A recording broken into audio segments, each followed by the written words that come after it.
Hey everyone, how you doing?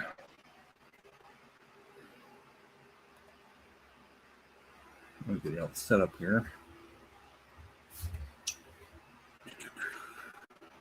Content.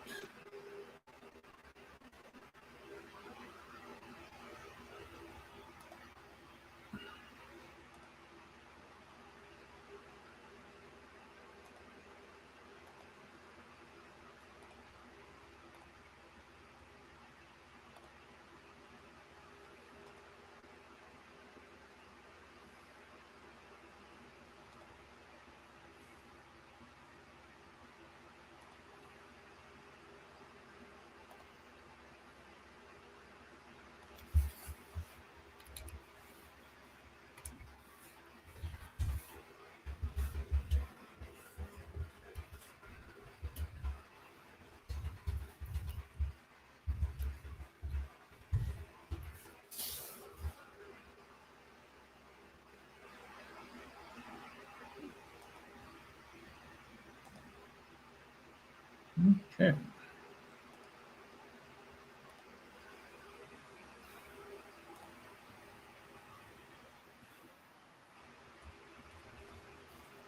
Hey Mustang, how you doing?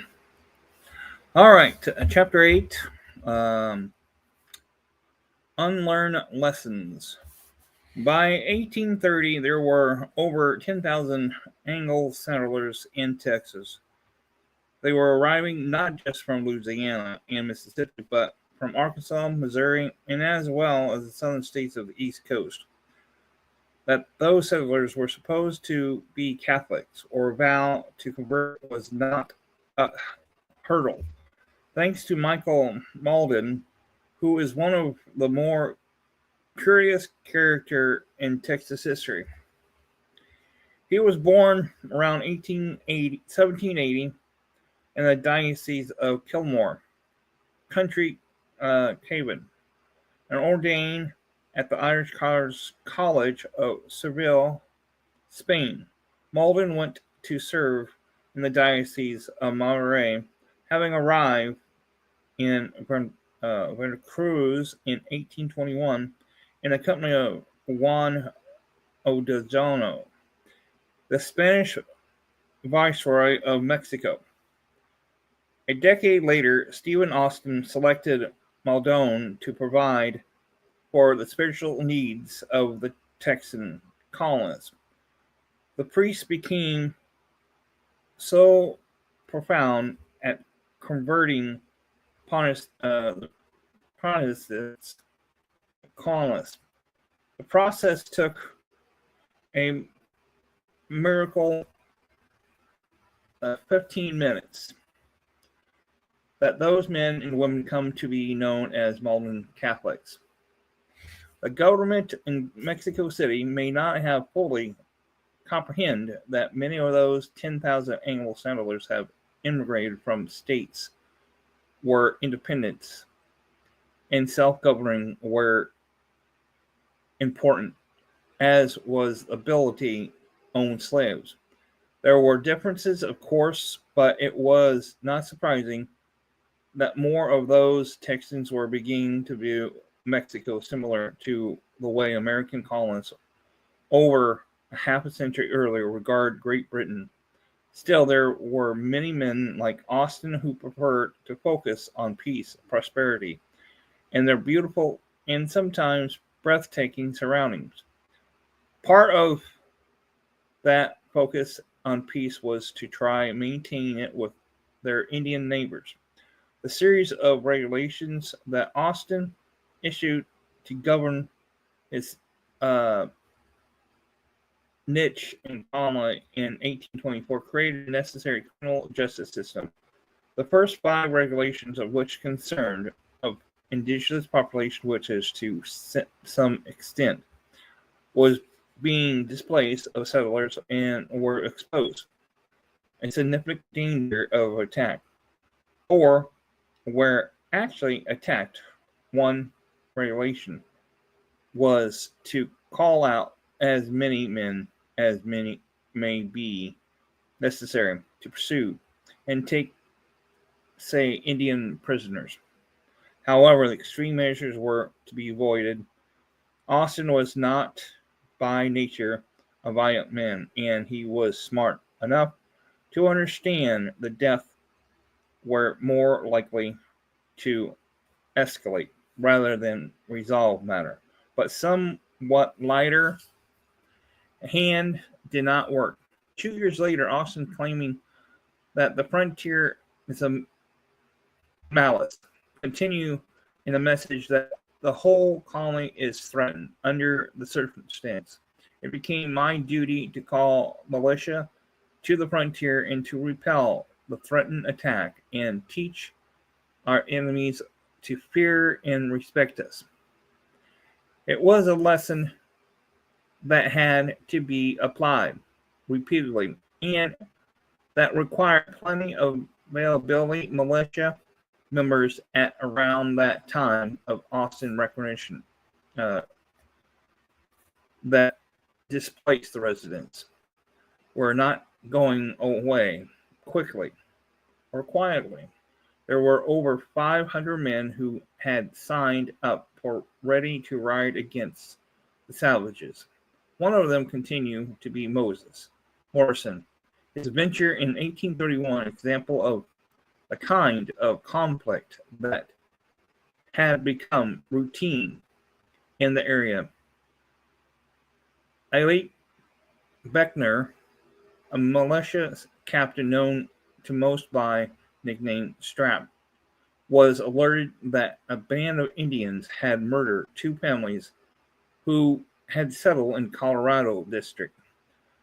The despicable act was made worse by gruesome details and the fact that one of our families was a member of the old 300. Now, Charles Caven was away from his property when it was invaded by a band of Indians. His wife and three of his daughters were killed. The fourth daughter, though shot with an arrow, survived.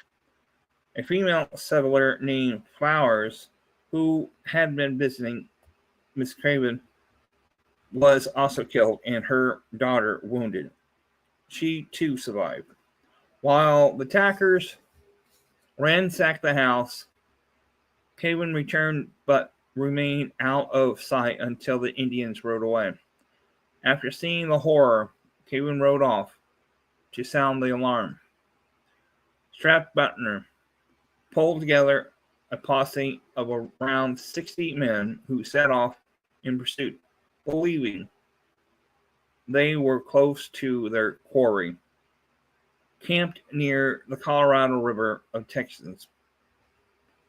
One of them, Morrison, climbed quietly out on the ledge of survey the scene below.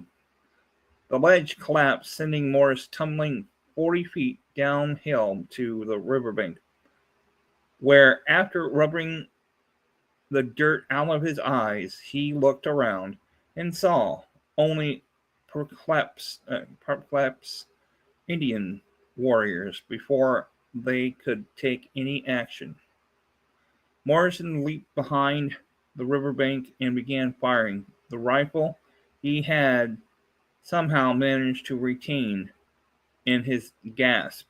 Now, Buckner had hesitated after Morrison disappeared, but upon hearing the gunshot, he ordered his men to charge. They descended to the Indians, who were focused on trying to kill Morrison. By the time the battle was over, at least 50 Indians, including several women and children, lie dead on the ground in the river, and the survivors had fled. To the point, it was the worst, less than the Indians suffered at the hands of the colonists. Charles Robertson reports this was the last real engagement between the colonists and the Indians. Never a large tribe, they appear to have been devastated by their loss in this fight, and they gradually fade from history. Within generations, they were extracted still by the early 1830s. Angler fears the Indians, and the Indians' anger at being invaded had not diminished. Rangers were called upon regularly, but a bigger conflict was looming on the horizon that would take up more of the Texan time and energy. Revolution, the formation of motion General Manuel de Mir trained while headquarters in Natchez in 1828 had conducted a boundary survey in behalf of President Guadalupe Victoria government, and generally had become friends with Steve Austin and was concerned about the growing frustration between American settlers and Mexican citizens and officials. The Mir wrote President Victoria that the colonists appeared less interested in being Mexican citizens than they used to be. Plus, they were not adhering to the Catholicism and continue to own slaves. Now, Mexico would ban slavery the following year. The population of Angles in the Texas had surprised that the Mexicans, and that trend was ongoing to continue. He struggled that governing of Texas to be recognized and that the general Mexico City should pay more attention in the territory. The government did nothing about Mir message until 2 years later, in 1830, under President Bessemer, and cut Texas off from further American immigration. This affected trade too, and under the gross of combating Indians. New military garrisons were built. The Texans were unhappy, but they and the Mexican coexist.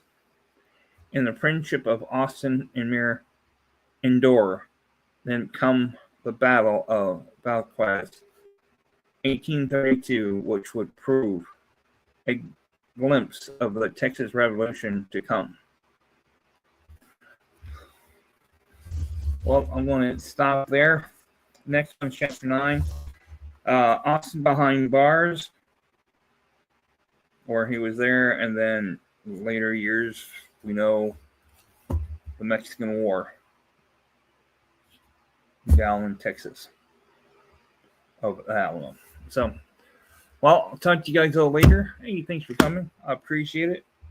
Bye now.